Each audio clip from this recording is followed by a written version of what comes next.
You are listening to ChartingWealth.com for Friday, the 17th of February, 2017. It was Confucius who said to forecast the future, study the past. And that is our motto at ChartingWealth.com. We study the markets every day to figure out how these charts work so that we can properly forecast where things are going. Where did they go throughout the course of the day? On Thursday, as we go into Friday, we see over the 16th that the stock market, as far as the Qs and the S&P 500, that is the S&P 500 SPY, and the Qs, which represents the NASDAQ 100, both of those for the day were down just barely. We still have barreling up two-day candles. They're still flying up, derivative oscillators moving up, and the PPO, that is the price percent oscillator, we're still blowing out above, as we have the last three candles, blowing out above the Bollinger Bands. Now, if we dig a little into this, and this is something to pay attention to, we're seeing the rollback we've been waiting for, at least to jump into an S&P 500 trade. Did cross over late in the day. We want to see if that holds in the morning. It's going to be a lot more important for the trade that we are in, not the rollback we're seeing in the S&P 500. But be aware, those of you who are following us with the daily market worksheet, mark in your remarks there that indeed under comments you want to note that we're seeing a rollback. If you see a crossover going up in the morning after 10:30, after idiot hour from 9:30 to 10:30, then you may very well look to jump in at that point once you have a candle that's confirmed that it's rolled back over. So just watch and pay attention. We don't know if that's going to occur. It may be days or even longer before that happens, but it may not be. So let's just continue to pay attention there. Now back to our two-day chart. This is where we need to pay attention, my friends, because you know how well we have done, whether you got in back on the gold vertical crossover on the weekly chart, or you got in later when the 2-hour chart crossed over on this wonderful Qs trade. What do we see going on? Well, the daily chart's continuing to rocket up, derivative oscillators gaining energy, but we want to pay attention to a concern. It's just a concern at this point. If you jumped in on the 2-hour chart, though, if you see after idiot hour, once 10:30 has passed, if you see that indeed there is a locked-in firm down move, then you need to look at potentially cashing out on your Qs trade and seeing what happens. Now, we had a pullback on the Qs back at 10 and 12 a.m. on the 14th. But again, we did not have a crossover. It got pretty close a few other times. It got really close on the 8th of February, and it also pulled back a little bit. Well, at a couple of different times we saw a few pullbacks, but none of them crossed over. It does appear to be crossing over. Remember what we said on yesterday's podcast, that when you have a crossover on the 2-hour chart, how long do those crossovers tend to take place? For many 2-hour periods. Now, the last run-up we've had has just been incredible, but as this starts to occur, just be careful. If it does get locked in, you see the derivative oscillator flip over, and there is a true lock-in here after idiot hour is over for a down move on the 2-hour chart. Guess what? You've made plenty. You made an incredible amount. What was the jumping in point? If we go all the way down to our 2-hour chart back on, let's see, let's just check it out. The 2-hour chart back at 4 p.m., even if you got in the next morning, somewhere around 125, and we've seen it go as high as 129.92, 129.54. And the way it ended the day at 129, 26, 128.97, something like that. So again, an incredible up move. If you need to cash out because this move on the Qs is over, cash out and be thankful for the incredible virtual trades you have. Now, when I say cash out and start talking about buying and selling, of course, we're not a stock calling service. We're an education firm. We're talking about you getting into virtual trades and learning how this works and creating your own unique system of trading. Of course, you can base a lot of what you learn upon what we teach you, but let's just continue to watch and practice. Now, that's what you need to pay attention to on the cues. Make those notes on your chart, just like you did as far as the S&P 500, or rather your daily market worksheet. You don't have a daily market worksheet, how do you get one? You go to chartingwealth.com, you sign up for this daily podcast. We will email it to you every day after it's complete. You will get it in your mailbox, and you will have links there to the How to Read a Stock Chart video, which is what you need to begin this whole process of learning how to read stock charts. In addition to that, you will get the layout that we use at freestockcharts.com, and you'll get a link to our daily market worksheet, a PDF that you can print out as many of those as you need, and hopefully you will need hundreds because you'll be practicing every single day. Now let's keep moving ahead. That's where the cues is. We're going to go back to our 2-day chart, and we're going to go to TLT.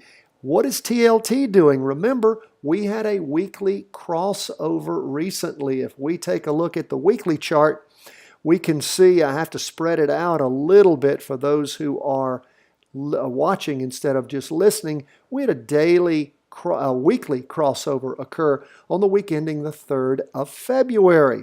The market then did boon up over the next week, popped up from, oh gosh, we can see when we had the weekly turnover was around 119, 120, and we saw that over the course of that next week went up as high as 122.27, so up a couple of dollars plus was the high. Then it started turning down over the past week. But the good news, and there was also a jumping in point for those of you waiting for the rollback and then the crossover on the 2-hour chart right around the same time period.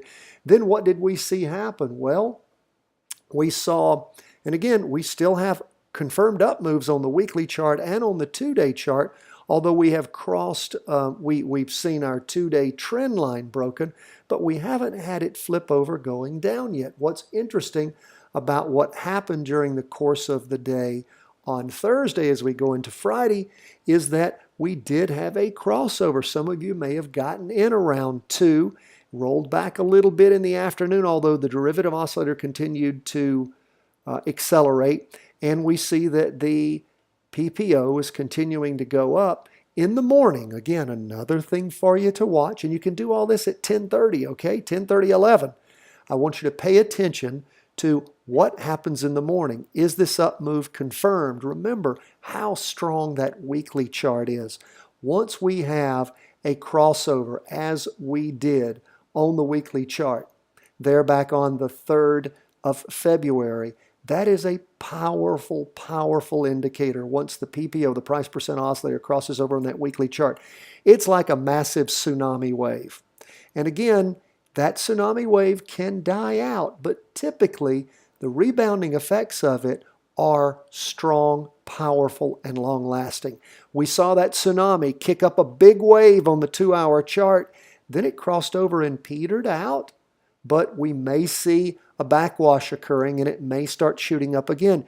You'll know more about it when you see what the market looks like after idiot hour around 10:30 in the morning. This is great training. It's great training to be able to watch how these things occur and start to understand what these various waves mean in the market. I love it when this kind of stuff happens because it is the best training that I can give you. When the markets just boom and you jump in and you ride them up, everybody's a winner. Everybody knows, oh, look, we're all friggin' geniuses. But anybody, any fool can jump into a rising market. It's knowing when to get out, how to preserve what you've gained, and then how to jump back in if, and again, the big if is, if it continues on after a pullback. The market digests things all the time, and that's what we saw happening on TLT from the 9th all the way down to the 16th, potentially. That's why we have to make sure that that's locked in. Things we have going for us, we have the 2-day chart is still in a confirmed up move with the price percent oscillator, and the weekly chart is too, and our movement that we have going on is still above the weekly trend line. So we will continue to watch this, but we do have a crossover. Pay attention to that in the morning. It might allow you to jump back in to TLT if you jumped out, or maybe help you feel better if you had stayed in. Hopefully you didn't stay in and lose everything that you gained from that dollar and something run up, which is always sweet. So let's continue to move through these charts. We're going to go from the 2-hour to the 2-day chart, and we're going to take a look at gold. Lastly, gold was up for the day, 0.54%. We jumped into gold, of course, back when we had a weekly crossover right around, what was that, the week ending the 27th of January, and we saw gold starting to lose some of its luster on our 2-day candles. The first one on the 10th of February, and then it sort of slid sideways over the course of the last week as far as the 2-day candles go. If we take a look at the 2-hour chart, what are we seeing? Well, when we talked about the luster wearing off, we saw that 2-hour chart crossover going down, confirmed at noon on the 9th, and it did go down for a while. Of course, it crossed back over in the afternoon, and your jumping in point would have been sometime around 10:30, 11, maybe noon. The good news is gold went ahead and sort of petered off late in the day. So you still may have a jumping in point in the morning after 10:30 when you look at what gold has done. Now, of course, your best times to always capture up movement usually are right when the weekly tsunami hits and crosses over, and then jumping in that following Monday. But there are ways to capture that up move and to continue to ride it, and that's what you need to pay attention to.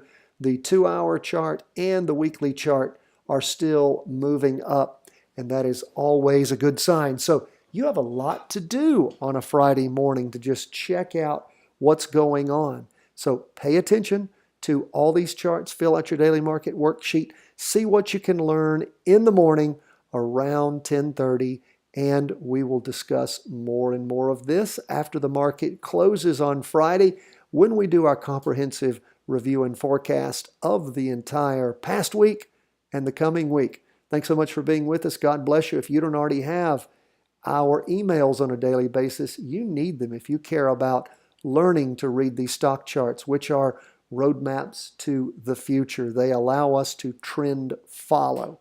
That's what we're really, really fascinated and interested in.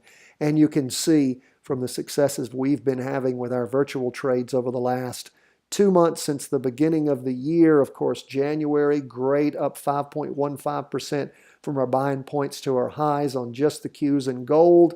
We didn't even get into the S&P 500. And of course, now with the gains that we have had throughout the course of the month in February, beautiful happenings too. You want to learn more of what we're about, go sign up for our newsletter at chartingwealth.com. Also, you want to help us out, follow us on Facebook, Twitter, Instagram, YouTube, particularly YouTube. Subscribe to our channel, and also really help us out by going to iTunes and subscribing to our podcast there, and give us a 5-star rating. You guys have made us as high as number 6 in the world when it comes to podcasts, and we so appreciate that. 6 in the world when it comes to stock market podcasts. You guys have made us that high. Thank you so much. God bless. Take care from chartingwealth.com.